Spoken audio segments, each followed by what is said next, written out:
बच्चों ये exercise 9.3 NCERT exercise 9.3 का क्वेश्चन नंबर 12 है।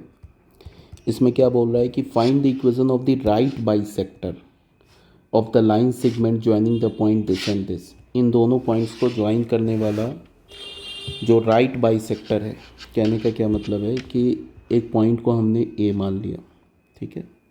इस पॉइंट के कोऑर्डिनेट को क्या मान लिया हमने 3,4 और दूसरा पॉइंट हमने बी ले लिया। इस पॉइंट के कोऑर्डिनेट को -1,2 ले लिया। अब इन दोनों पॉइंट्स को ज्वाइन करने पे जो लाइन सेगमेंट मिला ना, इसका ये क्या बना, राइट बाइसेक्टर। राइट बाइसेक्टर का मतलब कि ये और ये दोनों इक्वल है, इसको हमने पॉइंट एम बोल दिया। तो इस राइट बाइसेक्टर का हमें इक्वेशन चाहिए। तो राइट बाइसेक्टर का मतलब क्या है कि M is the mid point of A B, और ये जो एंगल बन रहा है क्या 90 डिग्री। तो अगर ये भी इस राइट बाइसेक्टर के ऊपर अगर हमें एक पॉइंट मिल जाए और इस राइट बाइसेक्टर का स्लोप मिल जाए तो इक्वेशन लिख लेंगे। तो m is the mid point of A B, तो हम ऐसे लिखेंगे सिंस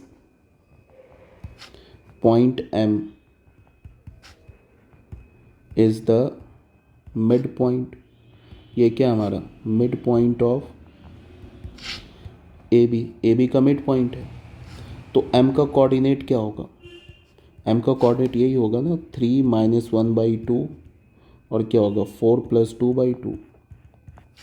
तो क्या होगा 3 - 1 2/2 इज़ 1 एंड 6/2 इज़ 3। तो m का कोऑर्डिनेट क्या मिल गया 1,3।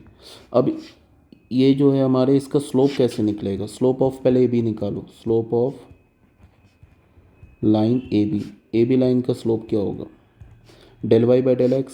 तो 4 - 2/3 माइनस ऑफ -1, तो क्या होगा 2/4 1/2।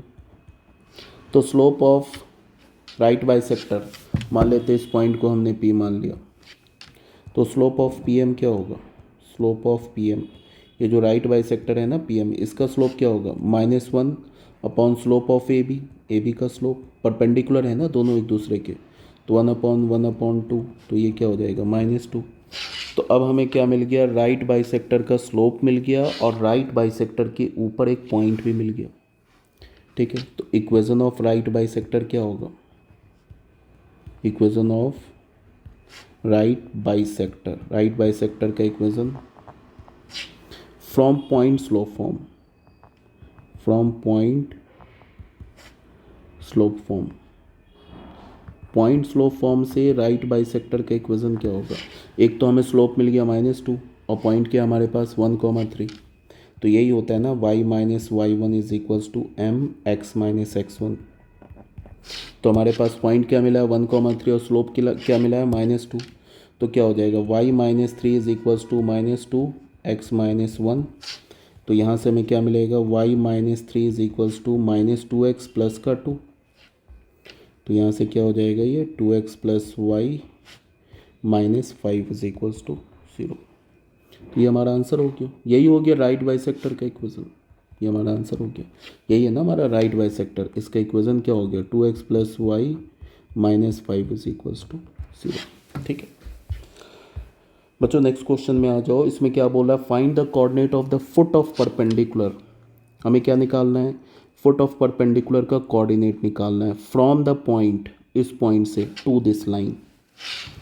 कहने का क्या मतलब है कि अगर हमारे पास ये देखो सोल्यूशन, हमारे पास एक लाइन दे रखा है, लाइन के हमारे पास 3x - 4y - 16 is equals to 0। ये हमारे पास पॉइंट दे रखा है P जिसका कोऑर्डिनेट है -1,3। इस पॉइंट से अगर मैंने इस लाइन के ऊपर परपेंडिकुलर ड्रॉ किया और ये जो M है ये क्या हो जाएगा फुट ऑफ परपेंडिकुलर हो जाएगा from the point P to this line. इस लाइन के ऊपर ये क्या हो जाएगा M क्या हो जाएगा फुट ऑफ परपेंडिकुलर। तो इसी M पॉइंट का हमें कोऑर्डिनेट चाहिए। तो मान लिया हमने कि M पॉइंट का जो कोऑर्डिनेट है वो अल्फ़ा कॉमा बीटा है, एज्यूम कर लिया, ठीक है। अब सबसे पहले बात कि कैसे निकालेंगे, उसके लिए हम क्या करेंगे, इस PM लाइन का इक्वेशन लिख लेंगे, ठीक है। सबसे पहले बात कि PM लाइन का इक्वेशन लिख लेंगे। PM लाइन का इक्वेशन लिख लो या फिर तुम ऐसे भी कर लो कि अल्फ़ा बीटा दो वेरिएबल है ना, दो वेरिएबल निकालने के लिए सबसे पहले दो इक्वेशन चाहिए हमें, दो इक्वेशन मिल जाएगा तो दो वेरिएबल मिल जाएगा तो आंसर आ जाएगा। तो ऐसे लिखेंगे कि सिंस पॉइंट M जो हमारा पॉइंट एम है वो क्या है, lies on the line, on the line 3x minus 4y minus 16 is equals to 0। इस लाइन के ऊपर लाई कर रहा है, तो इस लाइन के ऊपर लाई कर रहा है तो इस लाइन के इक्वेशन को सेटिस्फाई करेगा। तो 3 alpha minus 4 beta minus 16 is equals to 0। पहला इक्वेशन तो हमें मिल गया अल्फ़ा बीटा में, ठीक है। अगर हमें एक इक्वेशन और मिल जाए अल्फ़ा बीटा में तो क्या करेंगे, दोनों इक्वेशन को सॉल्व करके अल्फ़ा बीटा की वैल्यू निकाल लेंगे, और जो अल्फ़ा बीटा की वैल्यू होगी वही तो होगा फुट ऑफ परपेंडिकुलर। इस एम पॉइंट का कोऑर्डिनेट आ जाएगा, मीन्स फुट ऑफ परपेंडिकुलर आ जाएगा, ठीक है। तो उसके लिए क्या करेंगे कि जो पी एम है ये परपेंडिकुलर है ना, ऐसे लिख सकते हैं ना कि ये जो हमारा लाइन पी एम है ये क्या है, हमारा लाइन पी एम परपेंडिकुलर है टू द लाइन, किस लाइन पे, 3x minus 4y minus 16 is equals to 0 पे। तो अगर ये दोनों परपेंडिकुलर है तो इनके स्लोप का प्रोडक्ट क्या होगा, -1। तो पी एम का स्लोप क्या होगा, del Y by del X, 3 minus beta upon क्या होगा, -1 माइनस अल्फ़ा। ये किसका स्लोप निकाला हमने, ये पी एम का स्लोप निकाला। अब इस लाइन का स्लोप निकालते हैं, minus coefficient of X upon coefficient of Y, ये किसके इक्वल होगा, -1 के। तो अल्फ़ा बीटा में एक और रिलेशन आ गया हमें, तो क्या होगा 3 minus beta upon -1 minus alpha, ये क्या हो जाएगा 3/4, इधर जाके क्या हो जाएगा -4/3। अब बच्चों ना क्रॉस मल्टीप्लाई करो, तो क्रॉस करोगे तो 9 माइनस 3 बीटा, और ये क्या हो जाएगा 4 + 4 अल्फ़ा। तो यहाँ से क्या होगा 4 अल्फ़ा प्लस 3 बीटा, इसको ले आओ इधर, +3 beta plus 4 minus 9 is equals to 0। तो यहाँ से हमें क्या मिलेगा 4 alpha plus 3 beta minus 5 is equals to 0। बच्चे सेकंड इक्वेशन आ गया। इन दोनों की इक्वेशन को सॉल्व करके हम लोग अल्फ़ा बीटा की वैल्यू निकालेंगे। कैसे सॉल्व करेंगे, क्रॉस मल्टीप्लिकेशन मेथड यूज़ कर लो, एलिमिनेशन मेथड यूज़ कर लो, सब्स्टिट्यूशन मेथड यूज़ कर लो, कैसे भी यूज़ कर लो। ये 3 अल्फ़ा, ये 4 अल्फ़ा, यहाँ पे आ जाएगा 3 beta minus 5 is equals to 0। तो यहाँ पे हमने अल्फ़ा लिखा तो क्या हो जाएगा 5 4 ज़ा 20 माइनस ये प्लस हो जाएगा 48 is equals to minus beta, ये क्या हो जाएगा -15 एंड -64 प्लस का 64 इज इक्वल्स टू 1 अपॉन ये क्या हो जाएगा 9 + 16। क्रॉस मल्टीप्लिकेशन यूज़ किया हमने, तो यहाँ पे क्या हो जाएगा ये alpha upon 4 alpha plus 3 beta -5 is equals to 0, 3 alpha minus 4 beta minus 16 is equals to 0। एक बार देख लेते हैं, ये हो जाएगा 20, ये माइनस ये प्लस -48, अल्फ़ा हटाया तो बेटा यहाँ पे -16, 3 अल्फ़ा माइनस 4 बीटा -16, ठीक है। फर्स्ट इक्वेशन, सेकेंड इक्वेशन क्या हमारे पास 4 अल्फ़ा माइनस 3 बीटा, ठीक है। तो अल्फ़ा हो जाएगा -48, यहाँ पे ना कुछ गड़बड़ हो रहा है, यहाँ पे थोड़ा सा ना क्रॉस मल्टीप्लिकेशन देखो, इसको अगर अल्फ़ा हमने हटाया तो क्या हो जाएगा ये -20 एंड यहाँ पे बच्चों यहाँ से ना क्रॉस मल्टीप्लिकेशन देखो, इसमें हमने क्या किया अल्फ़ा अपॉन क्या हो जाएगा, इसको क्रॉस मल्टीप्लाई करेंगे तो ये हो जाएगा 20, और यहाँ से क्या हो जाएगा -48, तो यहाँ पे क्या हो जाएगा प्लस का 48 is equals to minus beta upon यहाँ पे क्या हो जाएगा, इसको क्रॉस करेंगे -15 और प्लस 64, और ये क्या हो जाएगा 1/9 प्लस का 16, तो अल्फ़ा अपॉन 68 हो जाएगा is equals to minus beta upon क्या होगा 64 माइनस 15 -49 एंड यहाँ पे क्या हो जाएगा 1/25।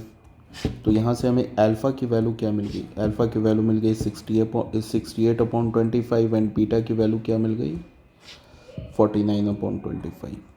तो ये आंसर हो गया, मतलब फुट ऑफ परपेंडिकुलर क्या हो गया हमारे पास, एम का वैल्यू क्या मिल गया, एम का वैल्यू अल्फ़ा बीटा था ना, तो ये क्या हो जाएगा 68/25 49/25। 25। ठीक है, नेक्स्ट क्वेश्चन में आ जाओ बच्चों, सॉल्यूशन 14 में।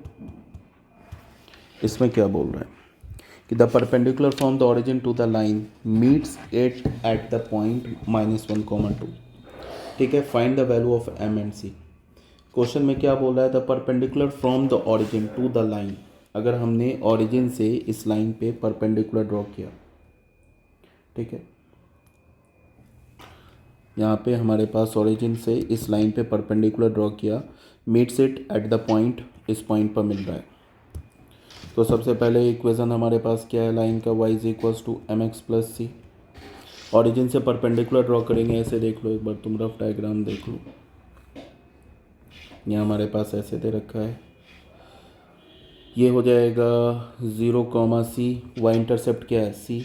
ऑरिजिन से परपेंडिकुलर हमने ड्रॉ किया, तो ये इसको किस पॉइंट पर मिल रहा है, p पॉइंट पर मान लेते, कट कर रहा है, तो इसका कोऑर्डिनेट क्या है -1, 2। ठीक है, ये ऑरिजिन हमारा। इस लाइन की इक्वेशन क्या है, y is equals to M x plus c. तो m और c का वैल्यू निकालना है।